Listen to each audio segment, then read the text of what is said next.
ప్రతి సమస్యకు పరిష్కారం ఈగలై ఛానల్. నమస్కారం, ఈగలై ఛానల్కి స్వాగతం. నవభారత్ నిర్మాణ సేవా పార్టీ మేనిఫెస్టోని నేడు విశాఖపట్నం భారత్ సమాజ్ పార్టీ కార్యాలయంలో నవభారత నిర్మాణ పార్టీ రాష్ట్ర అధ్యక్షులు బొమ్మాలి కాంతారావు మరియు విశాఖ ఎంపీ మరియు ఉత్తర నియోజకవర్గ ఎమ్మెల్యే అభ్యర్థి చింతాడ సూర్యములు తమ చేతుల మీదుగా మేనిఫెస్టోని విడుదల చేశారు. ఈ సందర్భంగా విచ్చేసిన రాష్ట్ర అధ్యక్షులు బొమ్మాలి కాంతారావును నవభారత్ నిర్మాణ పార్టీ అభ్యర్థులు బత్తుల నీలకంఠం, రావాడ తాతారావు, తాళ్ల రవి, అదపాక దాలిరాజు తదితరులు మర్యాదపూర్వకంగా కలిశారు.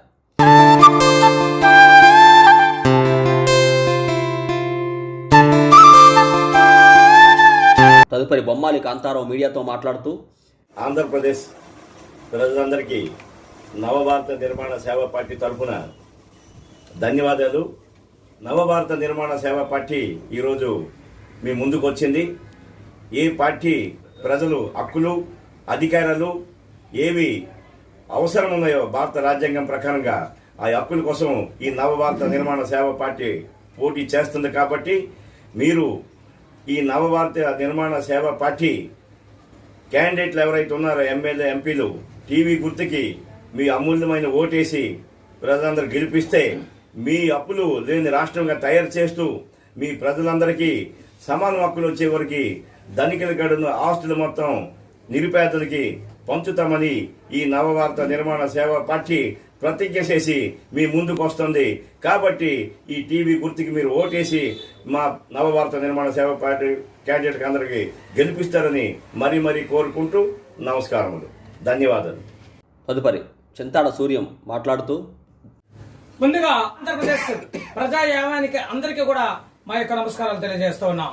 నవభారత నిర్మాణ సేవా పార్టీ అట్లాగే భారత సమాజ డెవలప్ పార్టీ కలిసి ప్రయాణం చేసినటువంటి తరుణంలో ఈరోజు అధ్యక్షులు బొమ్మాలి కాంతారావు గారికి ధన్యవాదాలు తెలియజేస్తూ ఈ యొక్క ఆంధ్ర రాష్ట్రంలో ఉన్నటువంటి ప్రజలు 50 మందికి మరొకసారి చేతులెత్తి నమస్కారాలు చేస్తా ఉన్నా. విశాఖ పార్లమెంట్ అభ్యర్థిగా నేను మీ ముందు మాట్లాడుతున్నాను.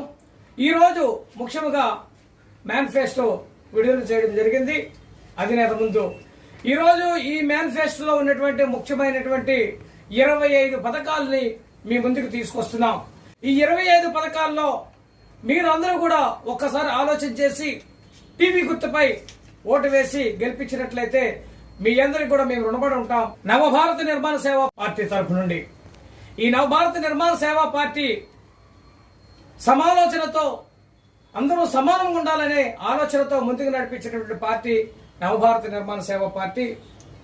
మొట్టమొదట ఈ మేనిఫెస్టో ఉద్దేశం ఏంటంటే సంపూర్ణమైనటువంటి విద్యార్థి చదివినంత కాలము ఉచితంగా చదివింపబడని చెప్పడం జరుగుతుంది.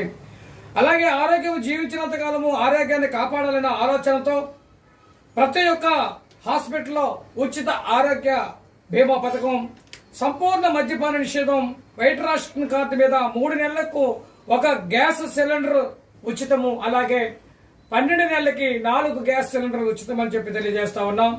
అలాగే ఉచిత గృహము, ఇంటికి ఉద్యోగం, గర్భిణీ స్త్రీలకు పోషకాహార సరఫరా మరియు ఆరోగ్య పరిరక్షణ, అలాగే వృద్ధులకు, వితంతులకు, వికలాంగులకు పెన్షన్లకు తమ విధానాల చొప్పున ఆలోచన పథకంతో పెన్షన్ 5,000 రూపాయలు పైబడి వస్తుంది. బలహీన వర్గాలకు ఎస్సీ ఎస్టీ భూ పంపిణీ కార్యక్రమం పథకము అంచెలంచెలుగా జరుగుతుందని చెప్పి తెలియజేస్తా ఉన్నాం. మహిళలకు రిజర్వేషన్ ప్రకారముగా రిజర్వేషన్ ద్వారా డ్వాక్రా సంఘాలకు రుణాలను మాఫీ చేసి డ్వాక్రాల్లో ఉన్న ప్రతి మహిళకు కూడా 25 పైసల చొప్పున వడ్డీతో ఆయా బ్యాంకులలో షూరిటీ లేకుండా వ్యాపారం నిమిత్తము ₹1,00,000 పైబడి 1, 2, 3, 4 లక్షల వ్యాపారాన్ని బట్టి షూరిటీ లేకుండా ఇవ్వడం జరుగుతుంది. అలాగే మహిళా కోటాలో ముఖ్యమంత్రి 2.5 సంవత్సరాల పాటు ఒక బీసీ మహిళకు, మరో 2.5 సంవత్సరాలు ఒక ఎస్సీ మహిళకు అవకాశం ఇవ్వడం అనేది జరుగుతుంది. అలాగే ప్రత్యేక హోదా, Visakha railway zone, steel plant పరిరక్షణ, పోలవరం ప్రాజెక్టు పూర్తి చేయటం అనేది జరుగుతుంది. డిగ్రీ చేసే ప్రతి విద్యార్థినికి వడ్డీ లేనటువంటి రుణాలు, స్వయం ఉపాధి జరుగుతుంది. అలాగే 2 ఆడపిల్లలు ఉన్న వారికి పసుపు కుంకుమ పథకము, ఒక బిడ్డకు 3 లక్షల రూపాయలు చొప్పున ఫ్రీగా పసుపు కుంకాలు ఇస్తున్నామని చెప్పి తెలియజేస్తా ఉన్నాం. గర్భిణీ స్త్రీలకు, బాలింతలకు ఆరోగ్య పోషక ఆహార పదార్థాలు ఇవ్వడం జరుగుతుంది. రైతులకు ఉచిత కరెంటు మరియు నష్టపరిహారం ఇస్తున్నాం. ఎస్సీ ఎస్టీలకి కరెంటు సబ్సిడీ కూడా ఇవ్వడం జరుగుతుంది. ప్రాజెక్టులు, పరిశ్రమలు అభివృద్ధి చేయడం జరుగుతుంది.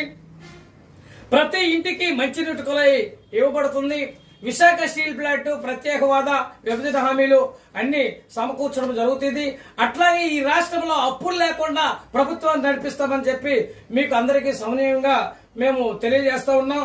అలాగే ఇండస్ట్రీ డెవలప్మెంట్ చేసి రిక్రూట్మెంట్స్ పెంచి ఉద్యోగాలు పెంచి ఉద్యోగాల ద్వారా ప్రతి ఇంటికి కూడా ఒక ఉద్యోగం ఇస్తామని చెప్పి తెలియజేస్తున్నాం. నిత్యావసర సరుకులు ధరల దశల వారీగా తగ్గించడం జరుగుతుంది.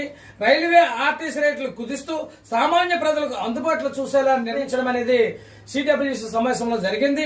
ప్రస్తుతం ఉన్న కార్పొరేషన్లు రద్దు చేసి అన్ని కులాల వారిని రాజ్యాంగబద్ధమైన కార్పొరేషన్లు నూతనంగా ప్రవేశపెట్టి బడుగు బలహీన వర్గాల వారికి పరిశీలించి ఆయా జాబితాలో చేర్చడం అనేది జరుగుతుంది. అలాగే 24 ప్రాజెక్టులు అంచెలంచెలుగా సంపూర్ణంగా పూర్తి చేసి జలవనరులను ప్రాజెక్టులు పూర్తి చేయడం జరుగుతుంది. భారత సైనిక దళాలను పెంచి రక్షణ భాషలో తయారు చేసి ఈ భారతదేశాన్ని పునర్నిర్మించాలని చెప్పి ఆలోచనతో నవభారత నిర్మాణ సేవా పార్టీ 14 రాష్ట్రాల్లో పోటీ చేస్తుంది. ఇది రిజిస్టర్డ్ పార్టీ, నేషనల్ పార్టీ. ఇటువంటి పార్టీకి మీరందరూ కూడా టీవీ గుర్తుపై ఓటేసి గెలిపించినట్లయితే 100% కూడా సక్సెస్ జరుగుతుంది. ఈ యొక్క దేశంలో ఉన్నటువంటి ఆలోచన విధానాలన్నీ మార్పిచ్చే విధంగా మా గొంతు ఆరేంత వరకు కూడా పార్లమెంట్ లోనో అసెంబ్లీలోనో ప్రశ్నించి ఒక వినూతనమైనటువంటి భవిష్యత్తుని తీసుకొస్తామని మీ అందరికి కూడా తెలియజేస్తూ మీ అందరికీ నమస్కారాలు తెలియజేస్తా ఉన్నాం. అనంతరం రాష్ట్ర అధ్యక్షులు బొమ్మాళి కాంతారావును తన కుటుంబ సభ్యులను సాలువులతో ఘనంగా సత్కరించి జ్ఞాపికను అందించారు.